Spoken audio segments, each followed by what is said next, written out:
Welcome again to the Brockton Bay Chronicles. My name's Keith. I'm here again with my friend, cohort, and worm novice Andy. Having survived an Endbringer attack, I'm betting Andy's now asking the question, what curse is Brockton Bay living under? How you doing, sir? I'm doing pretty good. And yeah, if I lived in Brockton Bay, I'd be wondering if the whole thing was, built on top of a giant Indian burial ground or what was going on. But they're getting hit up from every side and makes all the places I've lived look a lot better. As far as what we're doing for this episode, we are reviewing Arc 12 Plague, chapters 1 through 5. And as far as new business, just giving you a little bit of an early heads up that our second summary episode will be after Arc 14. So we'll be going over all sorts of different things and trying out some new methods of looking at worm, and I look forward to that episode. Hope you enjoy it. But yeah, that'll be a couple podcasts down the road yet. Absolutely. And before we get started on our review, I wanted to give a special shout out. For those of you who are unaware, a team is conducting a very cool project. A group called Migration Broadcasting is producing an unofficial, fan-made, full cast reading of Worm. Now, earlier this week, they posted their Arc 3 production on Spotify. You can tell these folks put a lot of effort into this. It's very enjoyable and very well done, and I highly recommend you check it out if you're interested. So that's the Migration Broadcasting, unofficial fan-made reading of Worm on Spotify. Give it a listen, and hopefully you'll enjoy. And now we'll move on to our review for this episode. And we're starting off Arc 12, Chapter 1, with Skitter practicing bug control. And we come to her with Charlotte and Sierra in her lair, and she's in the process of having her bugs produce some origami cubes. Very cool display of her fine control over her bugs.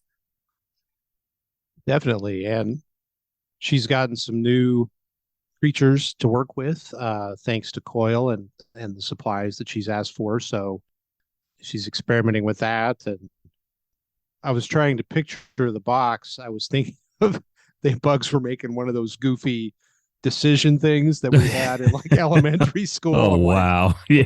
What's going on here? I picked number 5. And so it was really neat though that she came up with that idea as kind of a remote alarm system or what else, and also kind of like a tracker. Mm-hmm. But, just to toot my own horn a little bit, when the girls ask if they can have masks as well, she goes upstairs and it looks like she's starting to get into that costume production scenario that I mentioned back in the beginning. Yes. She's had Coil send some team members over to her fellow Undersiders to get measurements for Gru and Tattletale and everybody. And you're right. She's been standing up her villain costume production facility. Right. And I think that should be her plan A with how the rest of this arc goes. I think she should just bail on everybody and just costumes are us. Yeah, exactly. For the right price, me and my arachnid minions will produce a silk costume for you. And they will deliver it. You will never see me or talk to me directly. And if you don't pay, I can have one of them come in and visit you at some unsuspecting time. So you will see him again. Oh, wow. Throwback there. Yeah, you reach way back for that one. But I did like this. So that the costume production, that was a little bit later in the chapter. After Taylor had gotten Sierra and Charlotte squared away on their mission, which is to go out to the people in her territory and to get an unofficial census, as it were, to try to see how many people were where and who might even be willing to come to work for her. Yeah, she had that first big delivery, and now she's just trying to she's kind of cleared the area. So she's trying to get a better feel for what's going on, how everybody's doing, and get some information that things might not be going that great for some folks. Yeah. And I know this is later, much later in the chapter, but again, this is when Gru comes over and talks with her about her methods and maybe working out some of that residual desire to be a superhero and helping people kind of thing. I mean, Tattletale had said something similar last arc, I believe. Yeah, and we've seen that as a pattern, which I really enjoy, by the way, throughout this whole thing, Mm-hmm. and that is that people tend to lean one way or another, and oftentimes life intrudes and decisions have to be made, and you end up, sometimes having to compromise. And especially when you're younger and you're still trying to figure out what is the hill worth dying on. Yeah. And so I think it's really neat the way Wildbow portrays that inner struggle. And the other thing, though, that came out of that meeting with Gru was how he was basically saying she needs to be kind of a criminal overlord Yes. in order to, have a steady flow of income to give back to Coil. And I hadn't really thought of it that way, but I could see where the other folks from the Undersiders would maybe lean that direction. I mean, yeah, you're a criminal, Skitter. And Gru's point was a valid one. Let's put a pin in that and circle back to that in a second, because I do want to, let's dive a little deeper into the construction of the suits for her teammates. Okay. With regards to her control over her insects. And she did wonder how many people in the world actually could have that kind of fine control and the ability to multitask the way she has with she said she was at one point working on all 5 of the costumes at once. Right. And there were, other things going on, and she's monitoring things, and when she gets the call from the folks that are out in the field, she knows already because she's been Mm-hmm. monitoring them via bugs. So it's interesting. Yeah, it's kind of the idea of like the hive mind. You wonder how much, as her brain is aligning and transforming to be able to communicate with the bugs at all, Mm-hmm. to work with their stuff, how much her brain is kind of quote unquote being rewired to be able to kind of split it into different shards to kind of be able to have different, multitasking basically. What do you think about Taylor's concern, quoting Taylor? Both Sierra and Charlotte had seen me bleeding when I'd come back from rescuing Bryce. Do you think that is that an unnecessary concern, or is that just part of her trying to balance herself in the eyes of the people she has working for her? I hadn't really thought about where that came from until you brought it up, but based on stuff that she says later in this arc, or this section of the arc, it's easy to lose sight that she's only been doing this for like a few months. Right. So she's still really new to the whole Cape gig. There's all the stuff you read about keeping your secret identity secret. And, she's been very concerned about that. But a lot of this is just kind of on the job training, and she's learning things. So I think that aspect plays into it. Also, I think, again, later on, she'll be talking about whether she can take steps necessary to try to do something. If it was required of her to take a life, if she'd be able to quote unquote pull the trigger. One trope that you see in all Marvel or superhero type things is that if a villain's secret identity is discovered, or someone's secret identity is discovered, how do you keep that from getting out? And oftentimes the thing that ends up happening is somebody has to die. Yeah. And so maybe she's just kind of thinking out that scenario in her head, playing it out and saying, well, if they were threatening my family or they were, going to give stuff away, and or my teammates would be in danger because they know who I was. They saw me with other people. Maybe she's thinking she'd have to, take an ultimate step to try to fix things, and not sure she can do it. Yeah. This is the world you've decided to live in, Taylor. Yeah. She's got to examine her morality in the circumstance that she finds herself in. Right.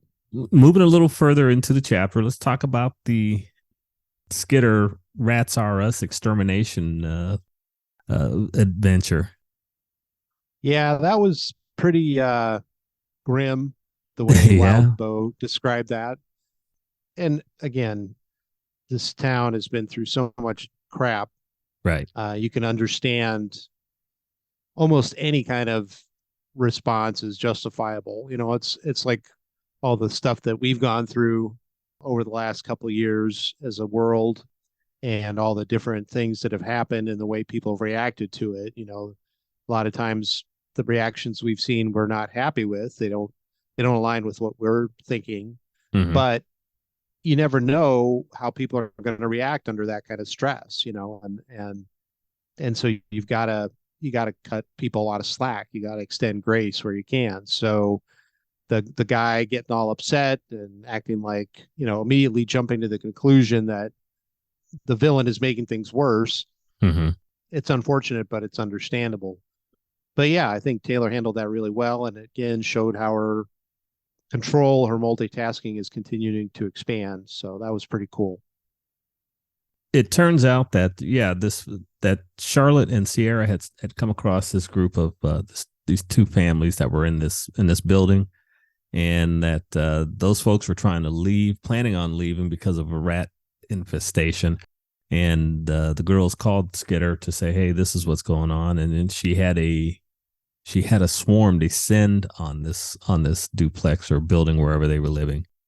As much as I enjoy the visual writing style that Wildbow has, this one, this was pretty.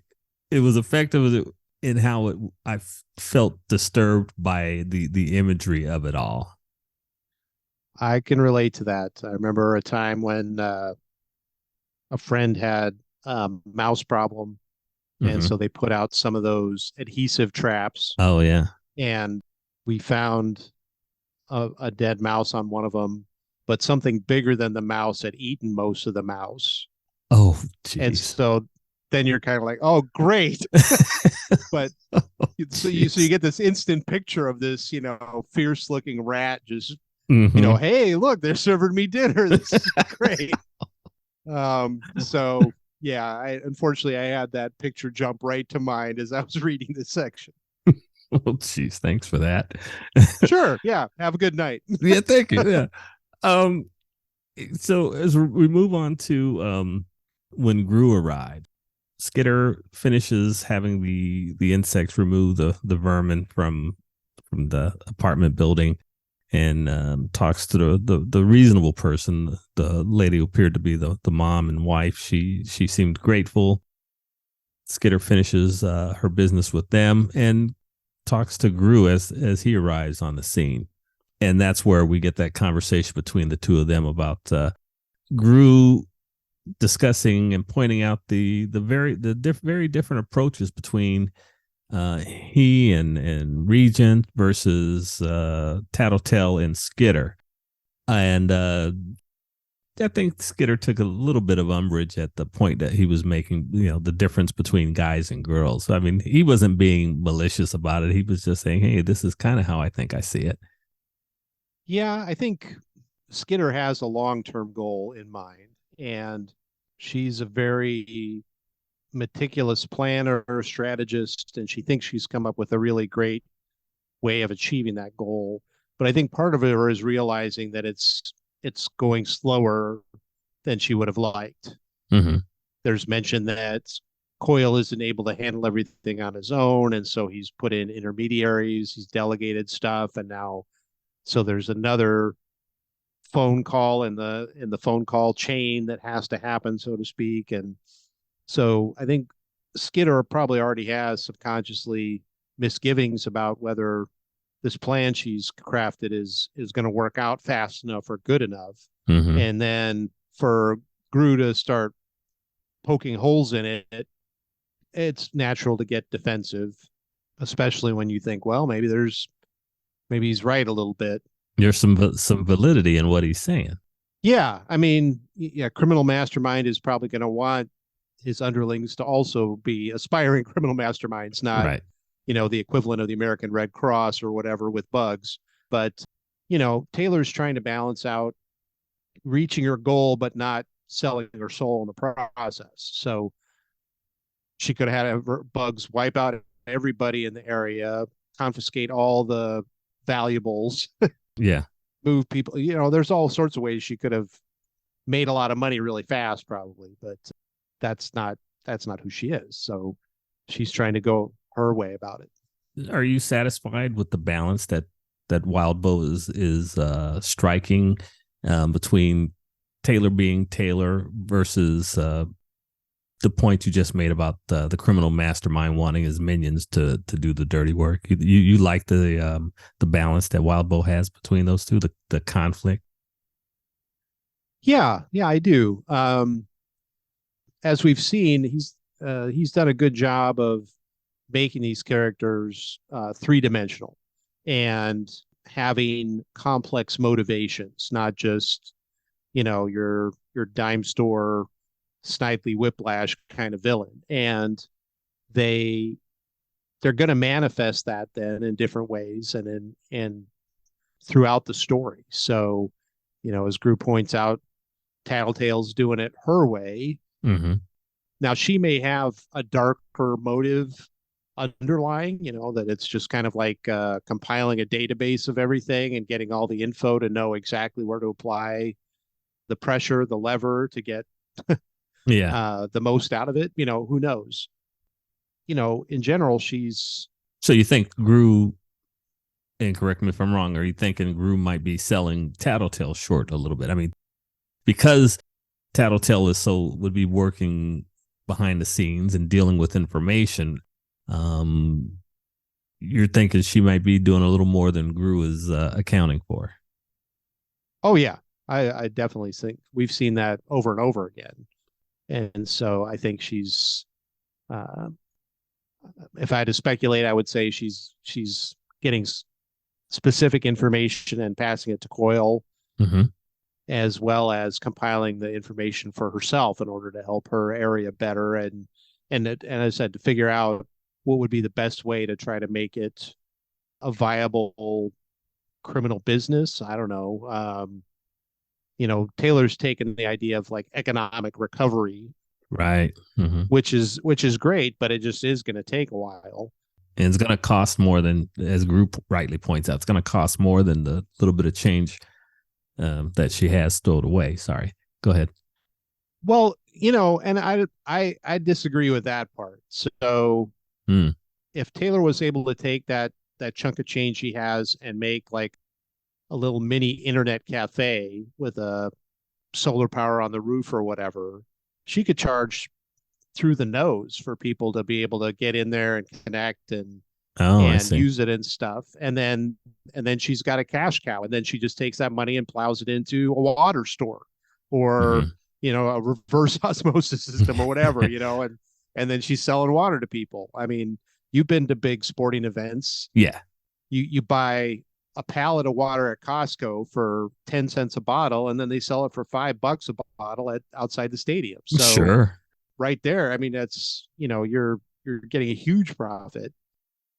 You're right. There are opportunities that aren't necessarily criminal in nature, but clearly Taylor hasn't even thought of that. She's about standing up her at this moment, she appears to be about standing up her fiefdom. Right. But she did talk about trying to revitalize the boardwalk and revitalize the docks. And so Yeah. I don't, maybe I'm giving her too much credit, but I would think that she would start with, figuring out what is the biggest need that people have and meeting that need, and people being willing to, work there to try to, or work to get something else stood up to be able to pay for that, or, whatever. I'm reading another book right now, and it's set during World War II, and the folks don't have money, but this guy ends up at a farm, and the farmer says, "Well, I'm old. I need a lot of work around here. I'll give you a bed and food if you'll do the work."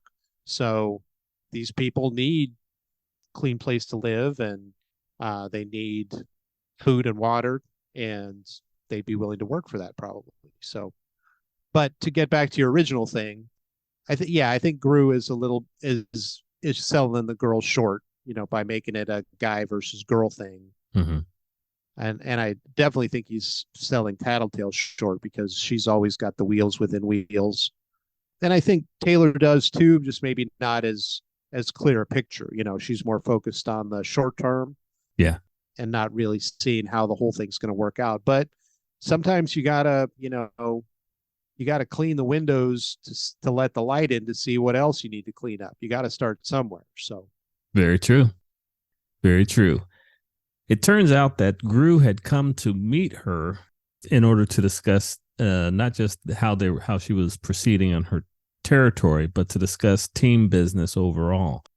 There's going to be a meeting of the local powers that be in the villain community to discuss the Slaughterhouse 9 showing up in Brockton Bay. And that leads us into chapter 2.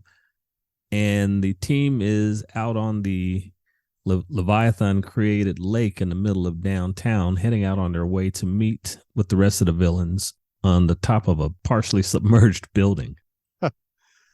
I love the description of this, and the insight into Taylor/Skitter feeling a sense of well-being or being relaxed for one of the few times, but I just don't get how this is a good place to meet. They're just, why would you meet outside? It's not like this, half the people we've seen have some way of flying or transporting. So it's not like they're going to not be able to get there. Mm-hmm.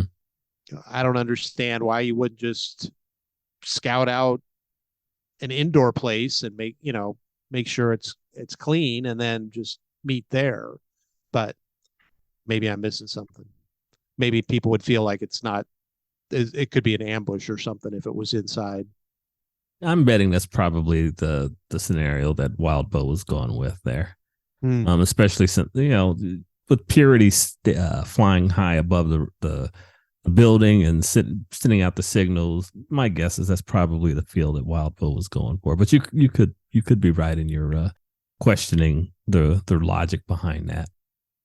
We do get, as you said, Skitter's thinking about the fact that she hadn't been on a boat, or not that she could remember, and that her family were pretty much homebodies, and that a family outing meant a walk on the boardwalk. So yeah, it was, as you said, one of those rare times where she was kind of at peace, and oh well, there's nothing I can do at this moment. Let me just enjoy this boat ride across the lake.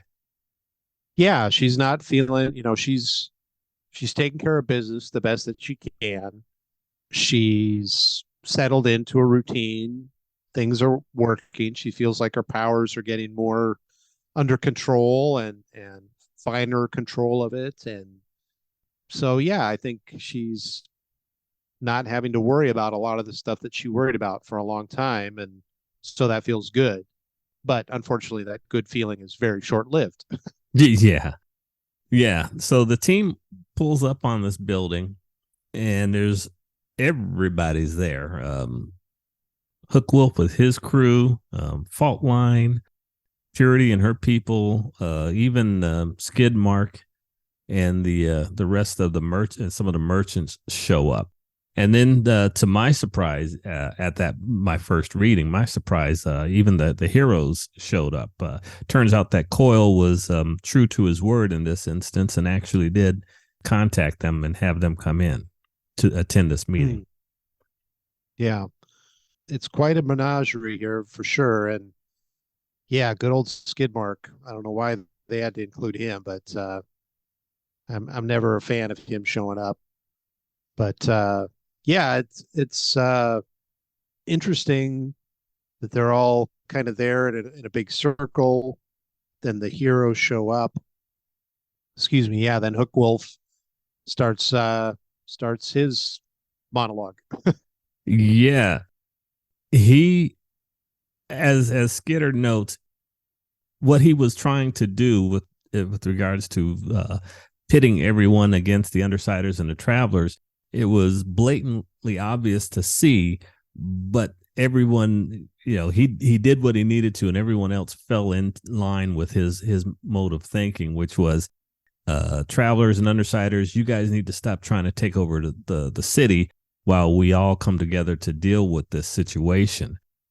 I think that in my opinion, the scenario that Hook Wolf put out was deliberately bad enough to where the undersiders weren't going to want to accept his terms. Yeah, the undersiders and travelers is definitely caught between a rock and a hard place. It's a similar feel to an Endbringer event, right? Yes. Everybody is partners up to just, they put everything aside and they're just trying to take down what needs to be taken down. But on the flip side of it, they have undersiders and travelers have their marching orders from Coil, and they have plans in motion. They've done lots of work, and that's all going to get lost. And yeah, Hook Wolf is definitely playing on that scarcity mentality that, Mm-hmm. Hey, we're all going to get run out of town if you guys don't stop. And we assume if it was us, we would take advantage of the 9 being here, and we would, even make bigger inroads. A So, little bit of projection from Hook Wolf. oh yeah, for sure.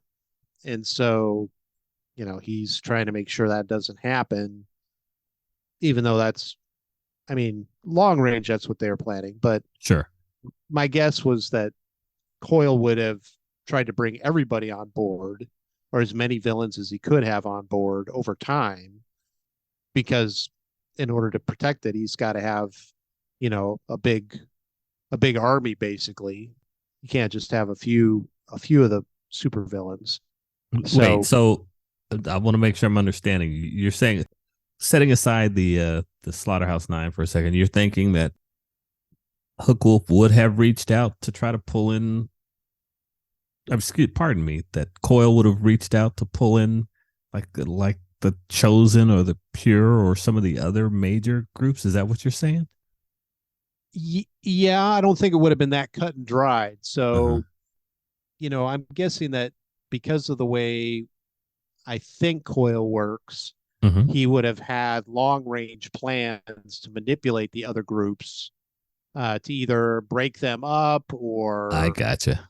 sow dissent among them, and then, try to Maybe patch things up or poach poach some of people the, from yeah. them. Exactly. Yeah, he'd already infiltrated them. Yeah. So, trying to disrupt them in some way and then use the remnants of them to continue building his powered army. So Wildbow has us wondering if that might be the case. Trying to read a little bit deeper into Coil's possible motives. Well, yeah, and I wouldn't have gone there except for the way Coil kept agreeing with Hook Wolf and saying, "Yeah, you're right. Okay, that sounds good." And And it's like, "All right, well, he threw the undersiders and the travelers, or at this moment it seems like he threw them under the bus. Gru was pretty lit. He was not happy. yeah," and I wouldn't have been either. I mean, I get that, Coil doesn't want to tip his hand either, and he wants to make sure that they're not seeing how he might be pulling strings behind the scenes. Right. But if if that was the case, then why show up at all? Why not send a lieutenant and just have him say, "Well, I have to check with Coil or something," and Mm-hmm. it. I mean, it's hard to know when Coil knows more than Wildbow is sharing, and he's doing things because that's what he's seen the best way to go. Yeah. But Yeah, because it's not his head that we're seeing inside of, it's Taylor's.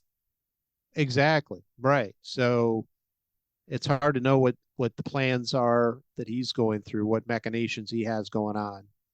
But yeah, at face value, it seems like he's just maybe saying that, all right, because things have changed so much, because the nine have showed up, those plans that I had with the Undersiders and Travelers aren't going to work. So yeah, I'm gonna cut them loose basically and let them fend for themselves.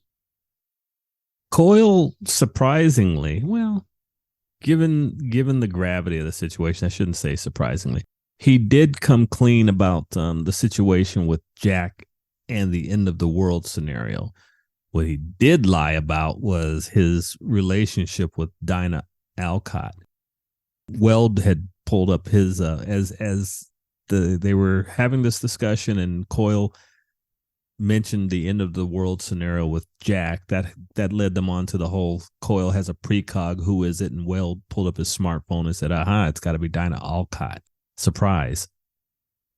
That was interesting how Coyle tap danced around and kind of fabricated things. The had a little bit of truth in them, but mostly lies, and to try to justify what was going on.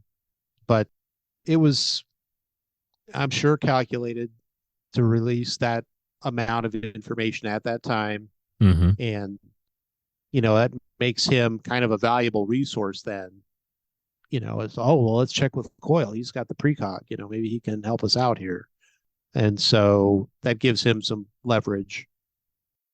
His lie about how Dinah came to be in his service set your hair on fire. It certainly did for Skitter. She was, first of all, kind of impressed at how smoothly he lied about it, and second of all, the fact of the lie and how it made her feel, dirtier than she already did, having this whole situation, been involved in this whole situation.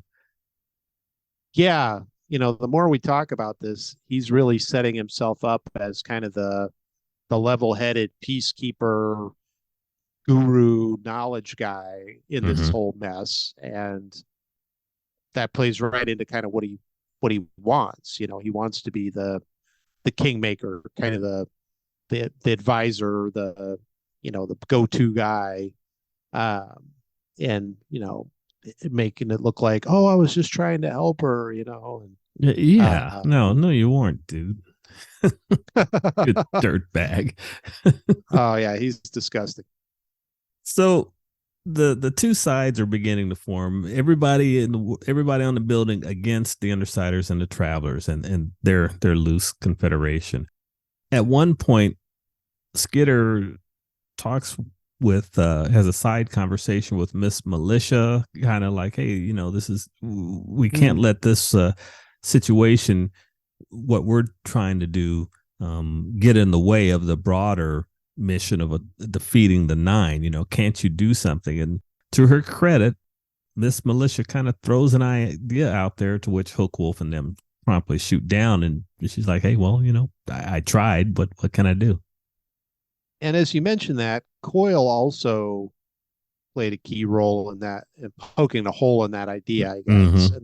But if you look at it, it's not a very compelling argument that, well, the Protectorate could watch 9 people, but not 40 people or however many. It's like, well, yeah, they kind of could. I mean, if you're watching more than a couple, you're talking some kind of big room, and I'm sure they have something they could do. Yeah. So it's just, but because he's kind of built this momentum as the level-headed, see the whole picture kind of person in this scenario, everybody seems to just kind of gloss over that, or like, yeah, good point. It's like, well, no, it's not. I mean, you're saying it's harder to watch a full bus of people than a half a bus of people. It's still a bunch of people in a bus. It's still... right. Hookwolf was thinking that he was playing everyone, and he's playing chess, and Coyle is or excuse me, Hookwolf's playing checkers and Coyle's playing chess.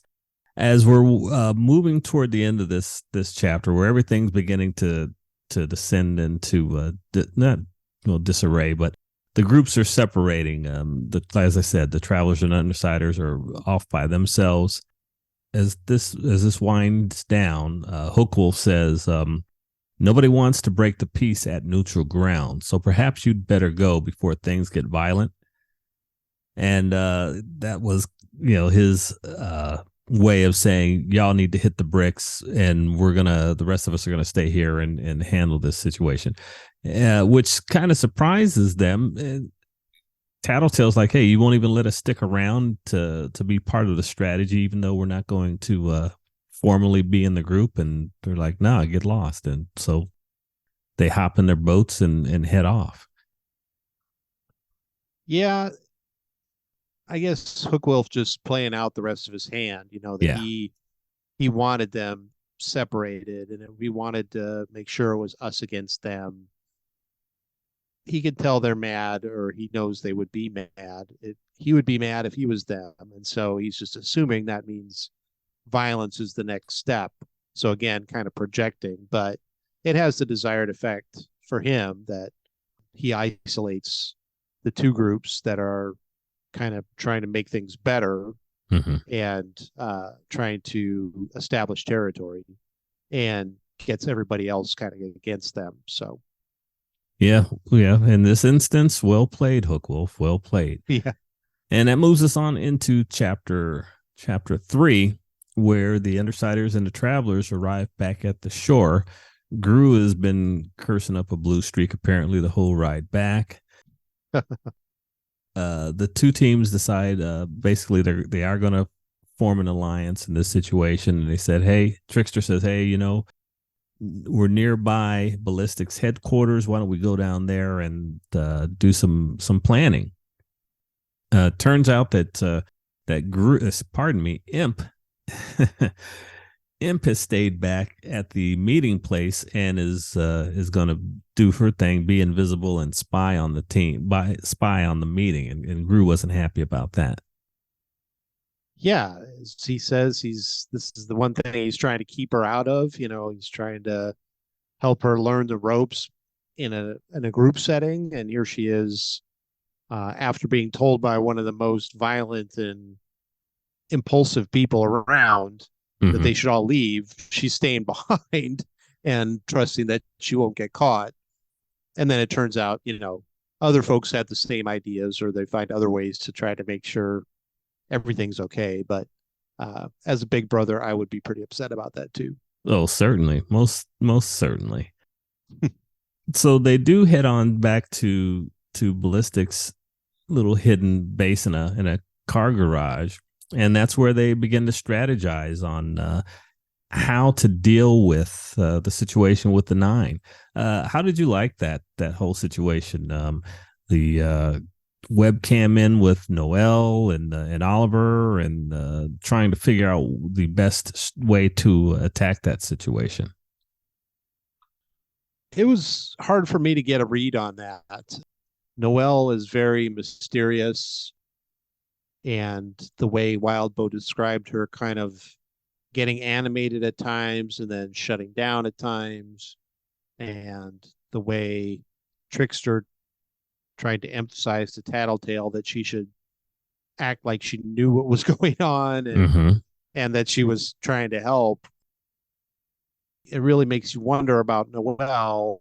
And of course, there was the whole attempted recruitment by Claw, which Crawler. just further in a crawler, sorry, further intensifies the mystery about Noelle. So yeah, so something's going on there.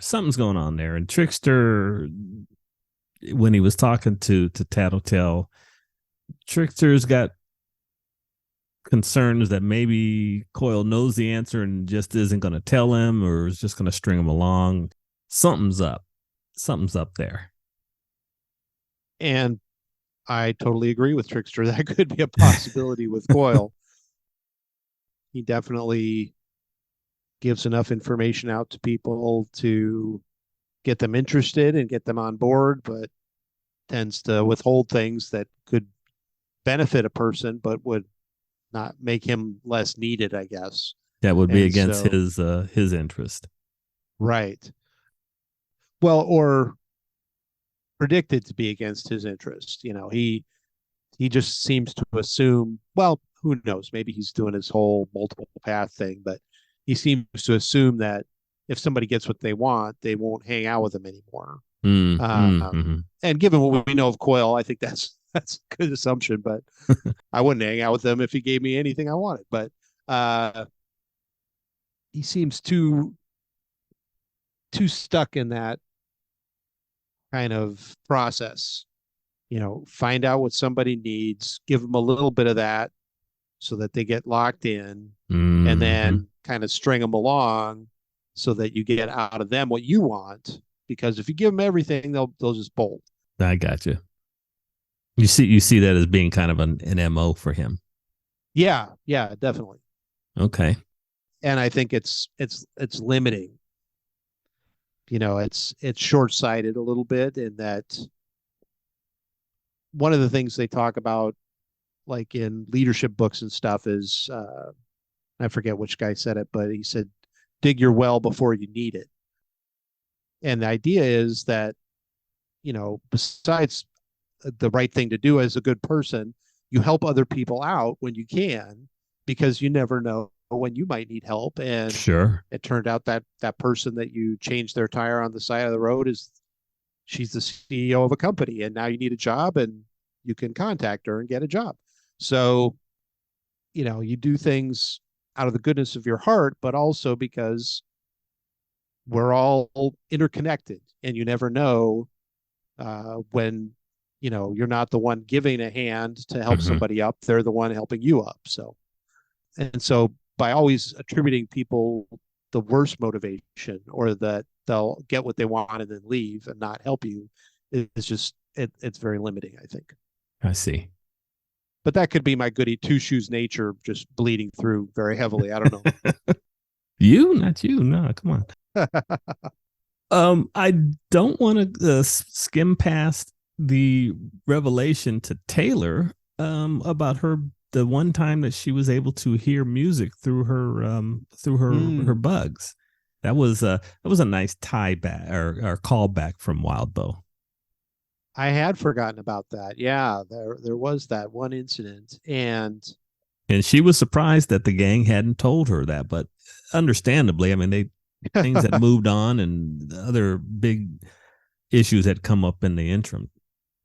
right, yeah, it was in the aftermath of a huge event, and they had to totally change gears from battling something to then trying to tiptoe around family relationships and make sure the cat didn't get let out of the bag. So you can see that it'd be easy to overlook that, or Sure. not remember it. But again, it points to, I think, the need, or the ongoing process of Taylor's brain getting a little rewired, at Mm-hmm. least in the area that's interfacing with the bugs.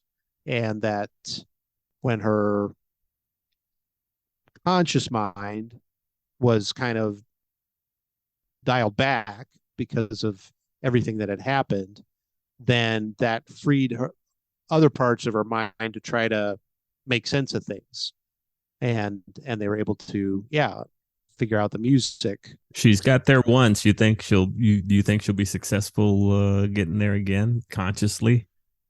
Yeah, I think so. Well, I mean, it depends. So that's one of those things that, like, if you study Zen or anything like that, or meditation, that it usually takes a heck of a lot of practice, and it usually helps if you have a mentor or a coach, because there are things that we're taught from such a young age, first to communicate verbally, so all of our thoughts are tied with words, and then through letters.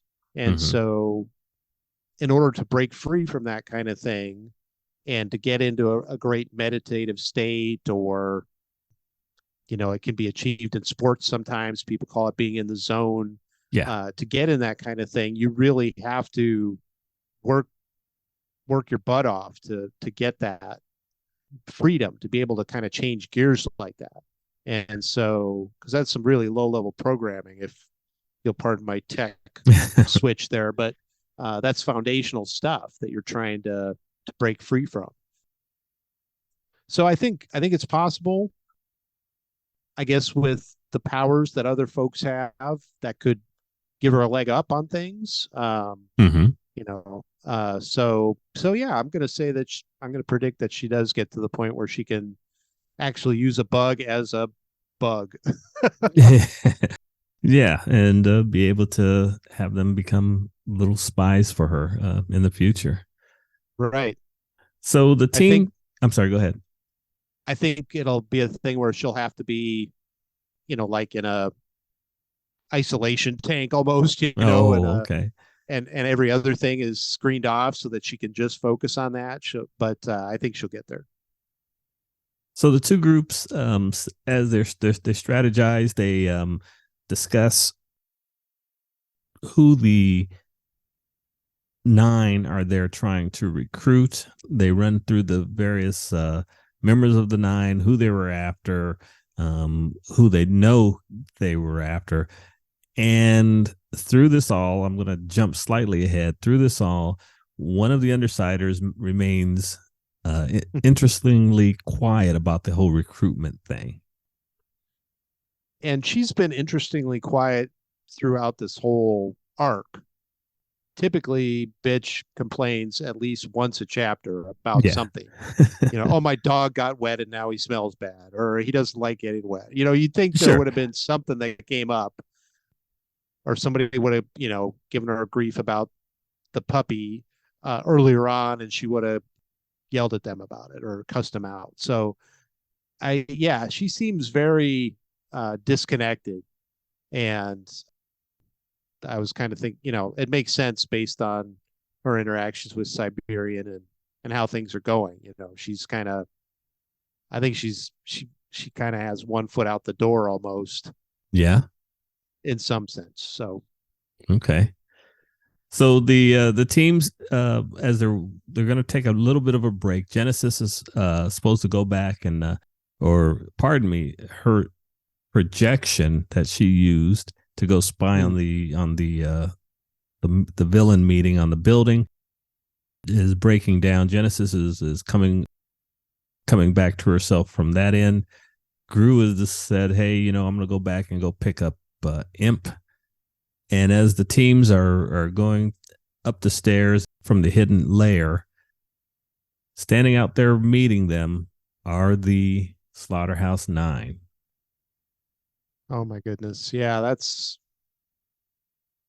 as we're going through our discussion, it makes me wonder if Coyle foresaw this or Dinah did, and that's why he was kind of already cutting them loose, figuring that, all right, well, they're, I don't know how many of them are going to survive anyway. So, Well, but well, hold on to that thought. Let me ask you, because we're getting ready to start chapter 4, but in chapter 3, doesn't Tattletale wonder if, or was it Skitter? I forget. Was wondering if because Coyle is such a control freak, that he would offer himself in a position as a spy amongst this new, this possible villain, good guy union to defeat the Nine. yeah, So I you're mean right. There that wouldn't was somebody speculating on that. that and if you keep that in mind, that wouldn't necessarily lend itself to Coyle cutting the groups loose. Did you come down on a side? Do you really think he's cutting them loose? I may have asked that question already. No, I don't think you did. We know he would if it would benefit him. Do you think he's Oh, cutting him in a loose? heartbeat. Um, no, I think he's hedging his bets. I think he's playing the probabilities and saying Mm-hmm. that they're not gonna. The chance of them coming out in great shape is pretty low, meaning the undersiders and travelers. And so I think he's hedging his bets and making alliances on another side. But I think he's kind of one foot out the door on them already too. Yeah, I mean, it does make sense that yeah, he. If we go back to the chapter with the meeting, I get it with him not rolling up in his boat and saying, "Oh, hey, travelers, undersiders, how y'all doing? You like working for me?" I mean, I get him not coming up there being that way, but I think that he was a little harsher on them than necessarily. Right up until the point where I read that line about, well, maybe he's just trying to be a spy himself. So that's why I kind of to wind that all together. That's where my frazzled mind was going on that. But anyway, I could see that. Yeah. okay, cool. Anyway, moving on to chapter 4 and the confrontation between the Undersiders, Travelers, and the Slaughterhouse Nine. This was one of those blood run cold kind of things. Like, one of my favorite spy novel authors was Vince Flynn, and upon occasion, his main character Mitch Rapp would run into danger against a terrorist, and my blood would run cold, kind of thing. The group coming out to into the parking garage and having Jack and company standing across from them. That was definitely one of those oh my god, oh my god, oh my god kind of moments. Boy, I'll say they're already kind of isolated. They've just been it's almost like Candyman, Sure. right? I mean, they've just been talking about Beetlejuice, and here he is, so it's to me it seems like the Slaughterhouse Nine, or the equivalent of having, being at a substation and having all the wires fallen off the connections and just writhing around on the ground, Oh dear. throwing huge amounts of voltage and amperage. They're a total wild card. You don't know what's going to happen, but if anything touches you, you are toast. And so, yeah, I don't know why Wildbow doesn't have everybody just poop in their pants and just, going into a fetal position, because we're just talking about you. You guys are the equivalent of, radioactivity combined with COVID-19 combined with, snake venom. And here you are. Yeah, all right, surprise. well, yeah, let me just fill out my will. Can I do that? All right. Yeah. My dad gets my mask and my knife. Pretty much. And what's really cool is the previous groups of interludes, that final part of arc 11. Because of those, we are now suitably terrified that our group is being confronted by the Slaughterhouse Nine. Wildbow did a good job introducing us to just how dangerous and psychotic these people are, and then all of a sudden, poof, here they are in front of the group we've been following and have come to get to know and like. Yeah, it's just a nightmare scenario. I forget if it was in one of the Blade movies, but just that whole idea of the flickering lights and the grungy underground parking garage, and horrible enemies arrayed against you, and just a whole feeling of despair. And just this is it. Nothing good's going to happen here. But since they're psychotic, it's not as bad as we thought it was going to be. Oh, jeez. Not right now, anyway. There's much more horror promised for later, but right. And this is the chapter where we find out Tattletale, I think, first realizes her power tells her that that bitch was one of the ones that had been recruited. Taylor sees it while she notices how bitch and the Siberian are exchanging hard looks at each other. Oh, geez. Suddenly her being behind the group, walking behind the group is feeling extremely threatening. And the whole not saying a word for however many chapters also becomes very menacing, because she's kind of probably thinking to herself, if I say anything, I'm going to give something away. So I'm just not going to say anything. It's like, man, so somebody who's cussing every 5 seconds is biting their tongue that hard. Yeah, all of a sudden. Mm-hmm. Who knows what's going to happen? So what do you think is going to happen to Cherish? I mean, Tattletale, before we get to this heart-wrenching injury she suffers, Tattletale susses out what Cherish is up to. And I think you had even said, well, going back a couple of arcs was when, or last arc, when Cherish talked with Regent and let him know Or was that in her mind, in her head, where she was like, No, he told her. Yeah, she told him. that she was going to try to get the 9 under her control? Okay. And you had said you don't think it's going to work. Well, Tattletale blows that cover. Jack, it turns out, was playing a long con and wanted to let her think she had done it, and then was probably going to waste her in some horrific way, but wanted the pleasure, even if it had taken a year, wanted the pleasure of watching her break once she realized her plan had failed.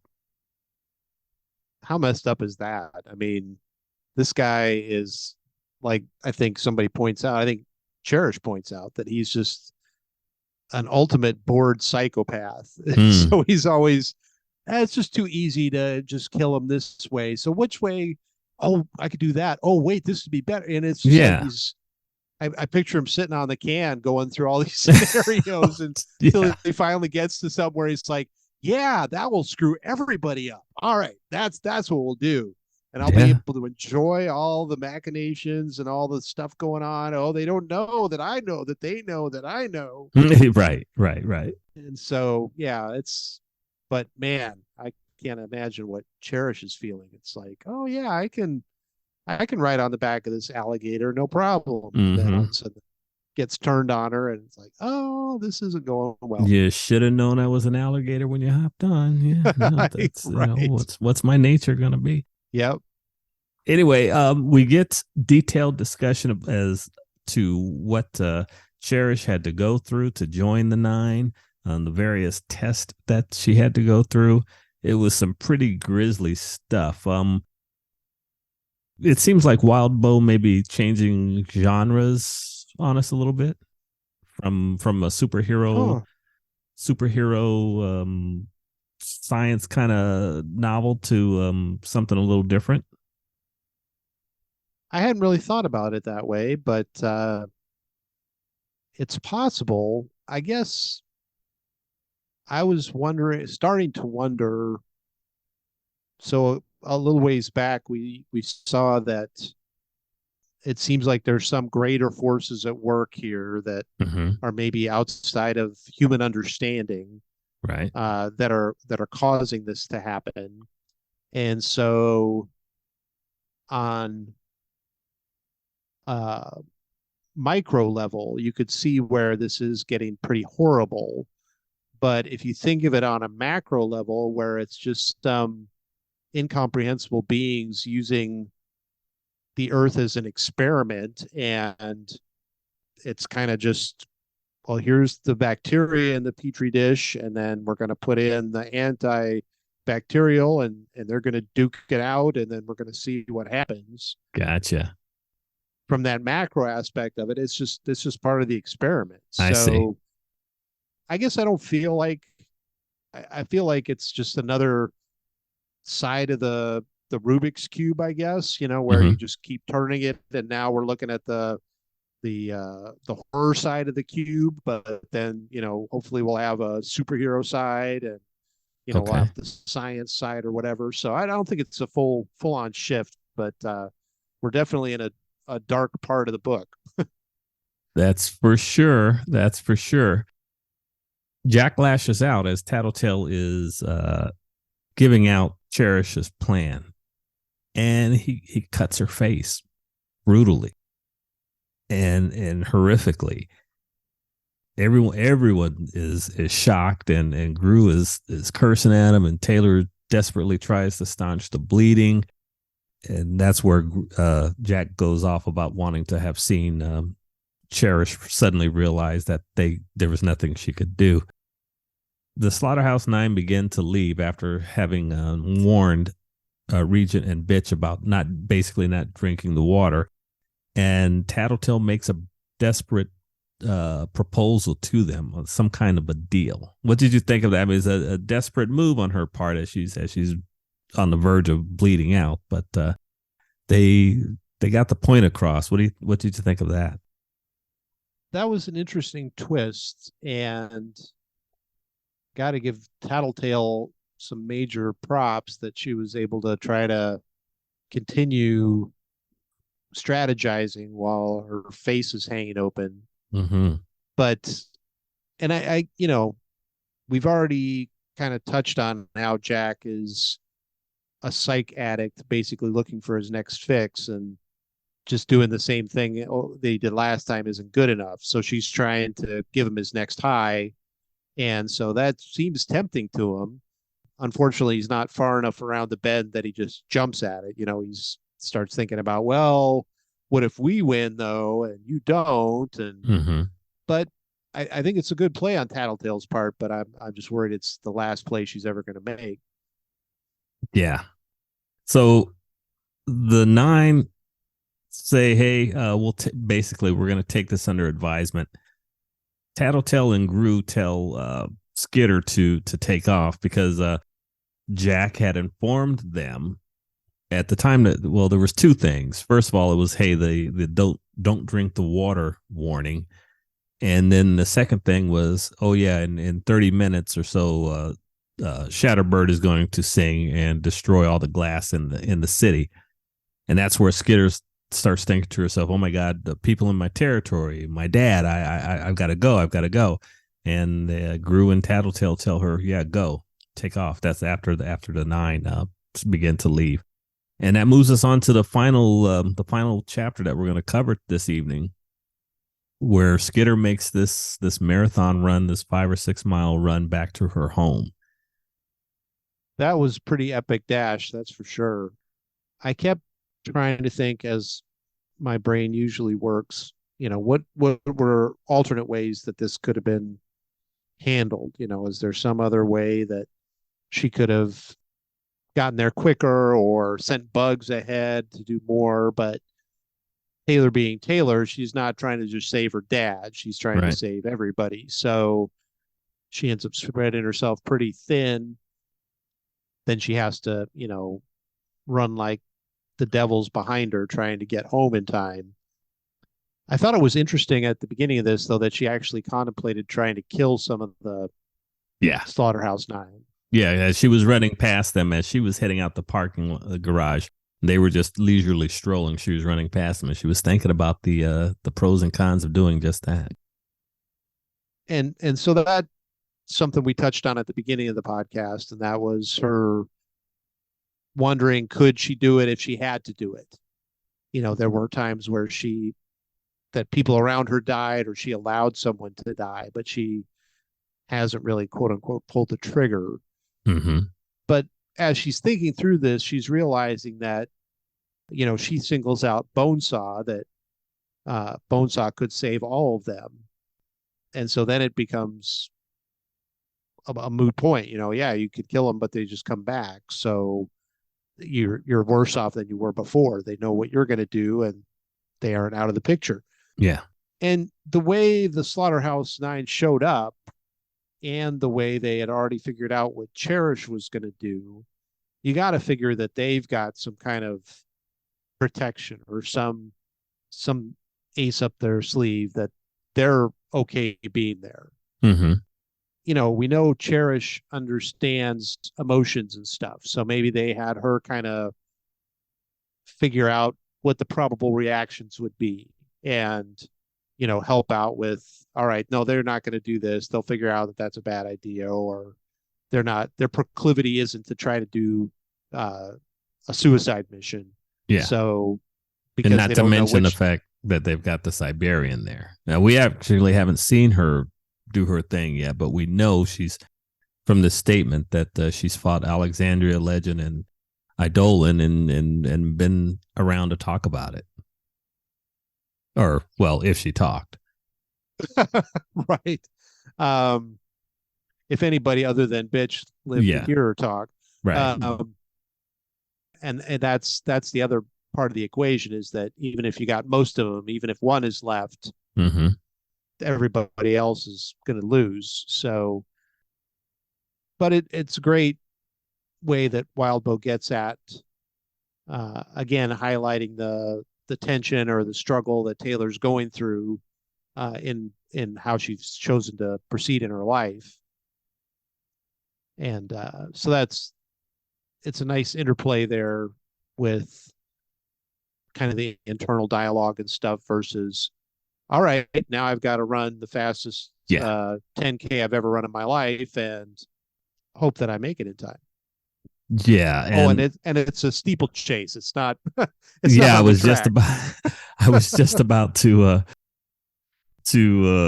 comment on that. I mean, I've trained in sand and hills and in water, and um the thought of actually trying to do that over a 6 mile course or whatever, it just was, when I was a college athlete, this is just a high school girl trying to get back home in this decrepit and destroyed city. I just can't imagine this. Yeah, knowing that, your father's life hangs in the balance. Yeah. I mean, yeah, I can't imagine trying to do that either. But that's what youth is for, right? Yeah. Yeah. not not weighing all the chances that it could go wrong. Just you know, firing up the adrenaline factory and seeing what you can get done. So yeah, that's very true. And on her way, as you said, she's trying to warn the people, as many people as she can. Once again, her power is amped up. Her range and her fine control over her minions, her insects is improved. She's leaving messages for people on walls, trying to bite them and smother them when necessary to get them to wake up and read the messages. She calls both Sierra and Charlotte and tells them that the nine are in town and Shatterbird's about to attack the city and spread the word. All the while, she's trying to huff it and trying to get to her dad's house. Yeah, she's trying to use bugs to scout out. As you said, the place is a mess, and so trying to see which way she can go and what'll be the most direct route, but with the fewest obstacles. And then when there are obstacles, trying to get the bugs to do something about it. And so it's quite an epic run through the junkyard that she has. Yeah, I like that. This is a kind of a culmination. Wildbow has built Skitter's ability in our mind for us. This She didn't just show up with this ability in this chapter and say, okay, all of a sudden she can do all this. It's been an ongoing improvement and development in her capability as a cape. I mean, albeit as a villain, but as a cape, she's and you talked about this upon occasion, talked about the improvement that she's made, the strengthening she has in her ability. Yeah, and this is typically how people grow quickly, is that they're in a crisis and they need to see how far they can go.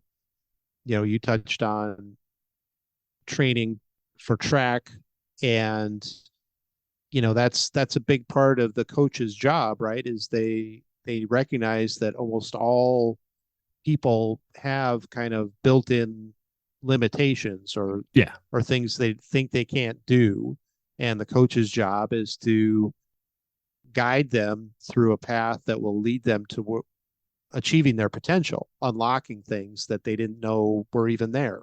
Right. And so, as horrible as the situation is, it's really causing Skitter to push the envelope and do whatever she can to try to save as many as she can. It's a horrible position to be in, to know that there's going to be this devastation that's coming that can't be stopped, and you have to make choices about what you can do to try to protect people or try to alert people.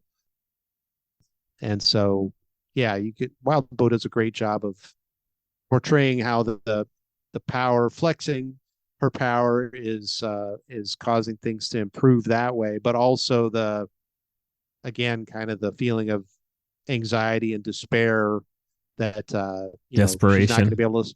Yeah, she's not going to be able to save everybody. She doesn't even know if she's going to get to her dad in time. It's definitely a mega version of the lady tied on the railroad tracks of the train coming. Yeah. He paints a great picture as always. Yeah, and her legs are burning. Had to climb over fencing.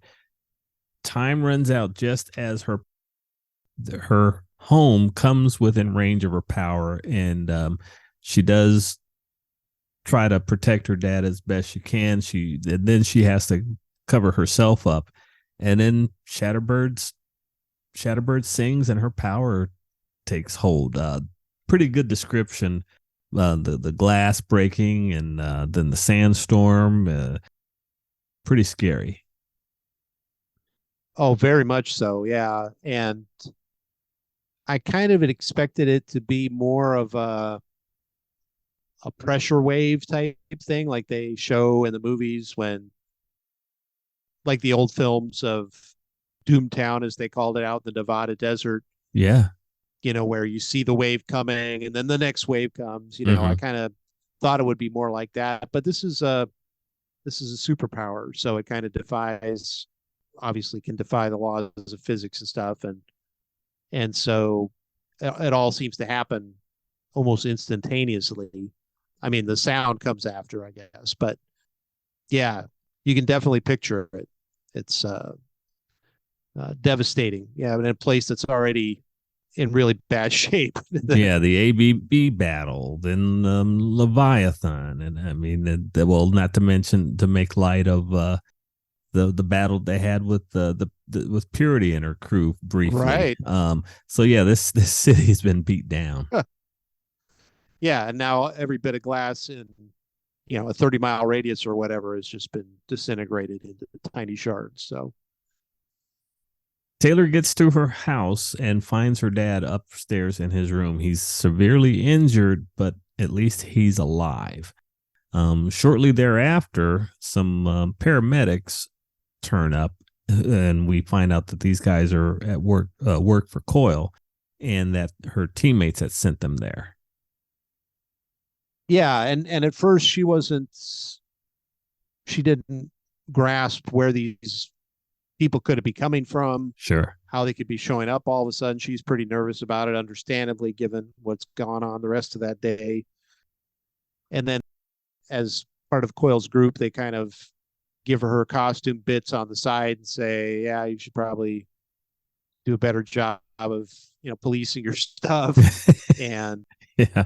she's like, I had a bit of stuff going on today, so if I would have been Skitter, I would have just said, stick it." Yeah, You talk he's to the Slaughterhouse Nine personally, and then come talk to me, right, and we'll right. see how well you handle it. The one thing that they didn't really mention, but I'm hoping, is that they did say that the rest of the team called Yeah. and got the thing over there. So I'm hoping they got to somebody to tattletale in time as well. Yeah, because as of this moment, we don't know Yeah, her state at this moment. it looked really bad when Taylor bolted out of there. I figured that was it. But if they were able to get paramedics to Skitter this fast, then hopefully they could get them, because they were pretty close to where the meeting was. Hopefully they could get the paramedics to tattletale pretty fast, or that much faster. So again, we have one of these situations where Taylor, you chose to be a villain. You've made your bed. You're gonna have to lie in it. The I'm speaking in particular about the line from the paramedic where he's talking about what Coyle said. He says, "Our employer feels there's very little you will be able to do with your father here, and quite a bit you could do elsewhere. He understands if you want to prioritize your family." And then suddenly Skitter realizes, wait, what? He wants me to go back and take care of my territory? How am I supposed to leave my dad? Well, this is it, Taylor. You're a villain. Guess what? And you work for a supervillain. And his priorities may not be the ones that you share. Yeah, and to top it off, you have made it your personal crusade to save Dinah. And so you've kind of got to go along with whatever Coyle does, or he might renege on that deal. So you got to keep that. Since you picked that as your top priority, then you got to let your dad just suffer on his own, and kind of turn your back on him again. Again, this sad relationship. always leaving, always saying goodbye, and my heart aches for Danny. My heart aches for Danny once again, and we have this last line, last several sentences where Taylor curses herself, the nine, Shatterbird, yeah, herself most of all, because of the positions she's put herself in. No one held a gun to her head and said be a supervillain, but realization, this is it, Taylor. This is where you are right now. Yeah, I agree with you there, but one thing we glossed over a little bit was when the bugs were going in to try to save her dad. Yeah. She saw that he was sleeping, scrunched in one side of the bed, and it really highlighting how alone he was, and that really made Taylor feel bad. And so, Taylor, everything you said is true. Taylor didn't have a gun held to her head. But I also feel like, that kid who, doesn't have his license yet and decides, I'm going to take a quick joyride late at night in the family car. Mm-hmm. And, it's probably not a great thing to do, but I just want to learn how to drive, and nobody's had time to teach me, and it'll be fine. And then, an ice storm hits and a deer jumps in the middle of the road, and they swerve out of the way, and they run into a propane company, and it catches on fire and burns down the town. And it's like, I just wanted to go for a little joyride in the car. Oh, geez. Yeah, this is all because of what I did, but I did want this to happen. Yeah. So, oh, jeez. I don't know, bro. Nobody could have predicted. Yeah. Nobody could have predicted that the Endbringers and the Nine would show up the same month. I mean, yeah, that's true. This is like two full moons in 1 month, and they both are blood moons, and it's just all gone to crap. Yeah, good point. Good point. Oh my. Well, to be continued. We will find out in the remaining chapters of this arc what happens to Skitter and her desperate, and the rest of Brockton Bay and their desperate ploy against the Nine. So that's coming up in part 2, folks. This is the end of part 1. As I said, we'll cover all that stuff in the next arc. And at that point, Andy will share his overall impressions and his choice for key character of the arc. So at this point, we want to say thanks for joining us, folks. We hope you did have, those of you here in the U.S., we hope you did have a nice Thanksgiving. And those of you who aren't in the U.S. and don't observe Thanksgiving, we hope you had a nice week. But looking forward, until next time, folks, take care. Thanks again so much for joining us on this wild ride through what is becoming a increasingly dark and despairing Brockton Bay, but we're really enjoying the story, and it's great talking about it, and we hope you enjoyed as much as we do, and we'll talk to you next time. Bye-bye. Thanks for joining us in this podcast. We hope you'll like, comment, and subscribe. If not, thanks for stopping by anyway, and we'll hope you'll return. Music is by the band YYNOT from their self-titled debut CD. You can find more in the link down below. Catch you later.